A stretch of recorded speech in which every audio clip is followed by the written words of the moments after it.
Continue with our media availabilities here at Daytona International Speedway during the next gen test. We're joined by Joey Logano, who was in the number 22 Team Penske Ford yesterday on the first day of the test and is here spectating today and to talk to you. We will open it straight up to questions for Joey. Please raise your hand and we'll get a wireless mic. We're going to start on the far left with Mike and then we'll go to Bob. Mike Henry, Auto Week.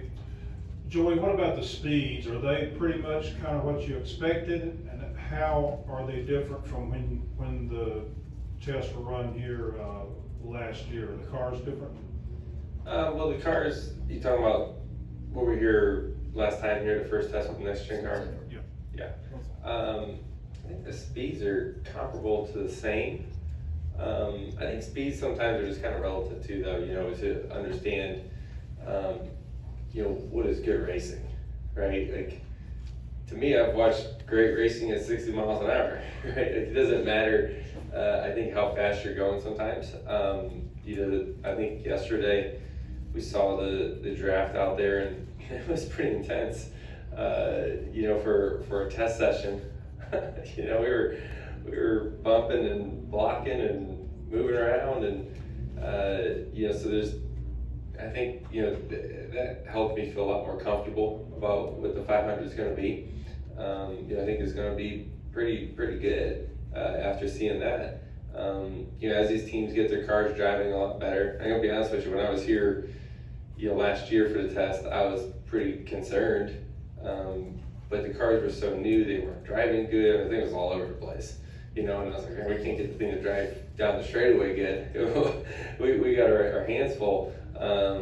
But that's just kind of over time, you give these teams some time to develop the car, develop what setups are in it. NASCAR, adjusted the stagger on the cars, right, at the Goodyear. So they did some things to try to help a lot of that the going straight piece here at Daytona. And I was nervous when we went out there in the draft because I wasn't sure how it was going to be. I know it was like when we had 6 or 8 cars here last year, and it was white knuckling the whole time with just 8 cars, so I was concerned about what 20 was going to be like, but it was fine. Like I said, we went right back to racing hard out there and trying to learn as drivers, how do we move our way through the field, how do you stay towards the front. Like, yeah, we still have areas we want to get better with our cars for sure, but it was a good opportunity for us drivers to go out there and start learning about this car, because the air moves around the car a lot differently than the old car does, and what you can and can't do, and how you stay up there in the runs and the pushing and all that. It definitely has changed. Dale Jr. mentioned this morning that the drag on the car is probably going to make it even more difficult to move out from a 2 line and make a 3 and move forward. Is that your impression so far? Yeah, there's a fair amount of drag when you hit the air. So I hit the air, like you get the clean air on the car. It's pretty abrupt, right? You got to have help with you. You're not doing it on your own. You're not going to get a big run and side draft somebody. You saw, we used to see cars leapfrog. I call it leapfrog when everyone's single file against the wall, and someone can kind of build a hole and shoot down in the corner and jump back up and gain a spot, maybe 2 spots if you're lucky. It's going to be harder to do. I think you can do it, but I think it's going to take the right scenario. But on the flip side of that, the push draft, the tandem, whatever you want to call it, you can't do it for a long period of time, but the benefits of it seems to be heightened a little bit, where you can really start trucking when you get them hooked up. On the flip side of that, the bumpers are round on these things, and you get off centered a little bit. It's like Austin Cinder said yesterday, probably the best way is like 2 marbles pushing at each other, right? It's 2 round surfaces, and tell me what pushes better, 2 dice or 2 marbles, right? And so that was kind of a good analogy, I think, of what it is, because the bumpers are round and they definitely upset the cars, but the benefit of it is pretty high. So the risk versus reward piece when you're out there, you got to think about a lot. They're unstable when you get pushed, but they go a lot faster. We're actually stay on the left side and go to Jordan, and then we'll go to Bob. Jordan Bianchi, Athletic. We saw a little bit of tandem drafting yesterday. especially among the Ford drivers a little bit. I'm wondering if you think we're gonna see that more, or is that because of the conditions last night, cool, that kind of thing? That's kind of what I was just saying, is that tandem, the push draft, whatever you want to call them. Yeah, you're going to probably see it more with this. But like I said, I don't think you're going to be able to do it for a long period of time for a few reasons. One, the cars get hot quick, but also those round bumpers, like I said, makes it pretty sketchy to where you're going to do it for a little bit and that guy's going to get a little squirrely in front of you and move around at the minimum. Austin and I did it a lot last night, and you're white knuckling the whole time. You're hanging on tight, steering a lot, just trying to go straight, with just two of us out there. So imagine if you had 40 cars out there doing that. It's a little much. So that round bumper piece is pretty challenging for us all to deal with. Go to Bob in the middle. Bob Parker, Fox Sports. I have a couple. First, in the draft yesterday, was there anything that you didn't expect that you saw that either you liked or you disliked?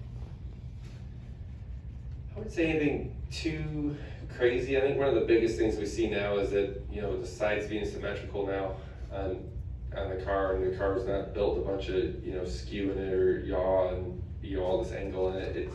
It's pretty equal from left to right. Whereas, in the past we used to stagger a little bit to the right because the wake would go a little bit to the right. Now you hit a good amount of air if you just get your right front fender out a little bit. So that part changed some. I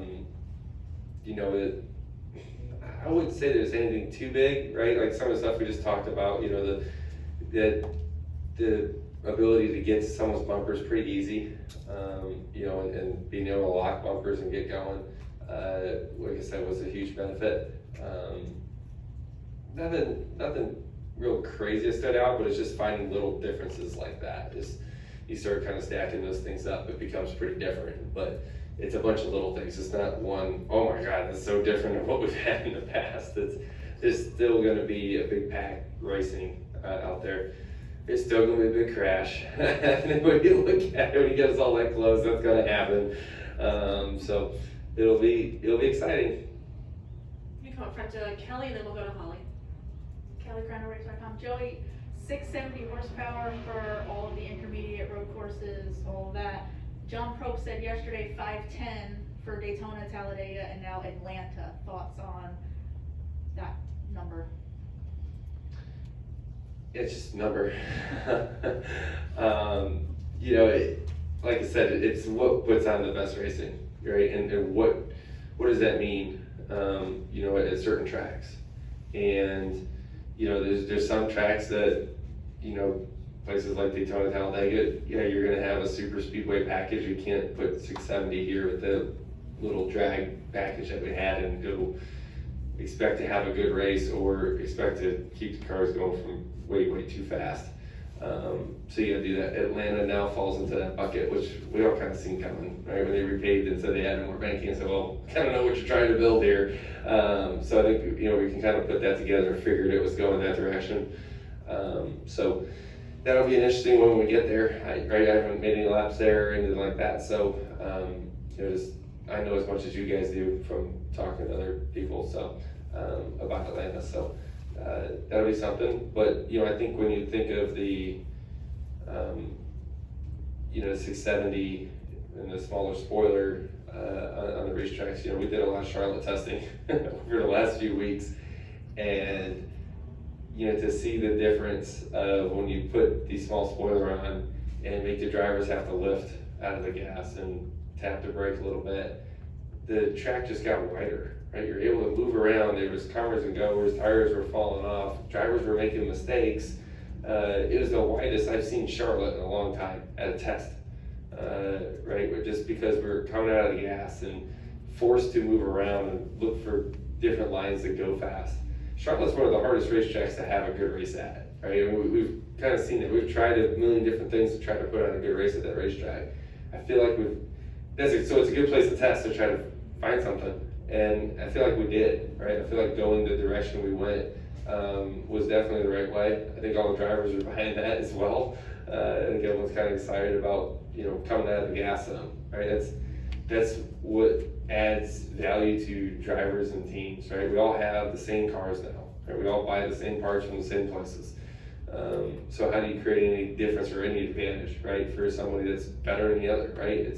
It's going to be coming out of the gas pedal, right? If we're all wide open, well, you guys can drive it if it's wide open, right? It's maybe not, but something like that. It make it easier for you to stay close to me, right? Go to a recreational go-kart track and you're wide open all the way around. You're not going to be I won't be any faster than you, right? So it's kind of the same analogy. So taking what was the 550 package when we used to be wide open all the way around, there's only so much I can do, right? There's only so much the team can do. This definitely opens up the doors for, like I said, the cream of the crop to really rise to the top here, right? It's going to be, the best of the best are going to win the races, and that's what it should be, right? That's how our sport was built on, and I think this will continue to move in that direction. We'll go to Holly up front. Holly Kane with the NASCAR Wire Service. Having said all of that, how do you predict that the practices are going to go when everyone shows back up for speed weeks? Because a lot of people have had some time and a lot of people haven't had some time. Do you expect them to be a lot busier perhaps than we've seen in recent years? Yeah, I think so, because there's still so much to learn. We talked about how much we've learned from the first time here to now, right? I couldn't even go straight down the straightaway last time I was here. I literally was going down the straightaway, steering the car and saying, how am I going to do this with cars around me? To now, it drives a lot like the old car did down the straightaway from just a stability standpoint. If we made that much gain in that amount of time, well, we're just going to keep going. So, there's still so much low-hanging fruit to develop with this car. There's so many, easy gains to find right now. What those are, I can't tell you what they all are. We have to go find them, but they're easier to find than what the old car was, because we refined that car for years. For years and years, we kept finding little gains. So it just keeps getting harder to find gains over time. Well, this one, there's a lot of easy gains ahead of us still. We've come a long ways, but there's still, I think, every bit of that much to go again. And you expect people will make use then of all the practices out there? Absolutely. Because there were times where you might go out once and then park it, but. Yeah, I think we'll be out there every lap we can get. I can't speak for the whole garage, but I'm pretty certain, knowing myself and Paul, we're gonna make every lap we can get. We don't get to practice anymore. That's another part of it too, right? We haven't practiced in a long time. Practice this year, I don't even know if you call it practice, then we call it hot laps or something, because it's not much time. So every lap that you can get becomes more valuable. I'm gonna go back over to the far left once Russell runs over there to Mike. Good run though. It'd been quicker if you just went. He's faster this year too. There you go. I know there are a lot of unknowns about Los Angeles, but generally, what's your perspective on how the racing is going to be there? Is it going to be beating and banging every lap, or is it going to be more Martinsville, where you race a long time and then there's some beating and banging? What do you think? There's not enough time to race a long time. They're pretty short races. Whether it's the heat races or the feature. And looking at the pictures, right, that's all I've seen, the same amount of things that you guys have seen. It looks like it's going to be some beating and banging. There's not much room. It's pretty tight. It'll be tight. It'd be like racing in a parking lot, right? I mean, we used to joke about that at Martinsville. I think this is taking it to a whole new level. It's kind of like racing in a Walmart parking lot here. So it'll be tight, and it'll be bumping and banging. I mean, I think, Bowman Gray is probably what everyone kind of comes to mind first, right? I mean, that's why they tested the cars there. And it's hard to find room to pass. So how do you pass? It's probably going to be using the bumper, most likely. Maybe it'd be different, but there's a lot of unknowns around that one for the whole garage to have any idea where we're going with that. Go to Jordan and back to Bob. Jordan Bianchi, Athletic. Richard Childers yesterday said each of his teams have 2 chassis, ready to go. They hope to have 4 by Daytona or so. Wondering if you can update where you guys are at for the 22 car and how many chassis you guys have ready. Not many. We're all in the same boat, right? Because all the chassis are allocated, through the car number, right? But, so everyone should be within the same 1 to 2 cars, as they come in. You know, I know we just had a couple chassis come in, last week. They're not assembled yet. I don't even know what car numbers they're assigned to. But yeah, you're gonna have to rotate these cars pretty quickly, right? I mean, the car we're testing today is going to the Clash. You know, that's the position we're in. And I believe that car is also going to Fontana, I think. So that's the position we're all in. Yeah, it's tight. It's tight. Don't crash. That's why I was surprised how hard we were racing yesterday. It's like, you know, we wreck these things. In a bit of trouble, I think. But, you know, like you said, you put a bunch of drivers out there trying to learn something and start racing each other. It ended up being a race. Are you thinking about that in the moment though? Like when you're out there and you're thinking, well, wait a second, we gotta be careful here. No, I don't. I don't think it's healthy for a driver to think about, I don't have another car to race. I know sometimes you have to think that way, but it's going to affect your performance. You know, I just assume that my backup car is every bit as good as my primary car all the time. Because I have to run with all I got. At this level, with this talent that's out there and these teams that are out there, you can't get by running 95% anymore. You just gotta get after it every lap. You know, like you said, whether it's practice, the practice laps become so valuable now as you don't have any. So you can't go out there and race scared. You can't. You gotta go out there, you know, 100% every lap. All right, any final questions for Joey? All right, Joey, thanks for joining us. All right, thanks guys. Good seeing everyone.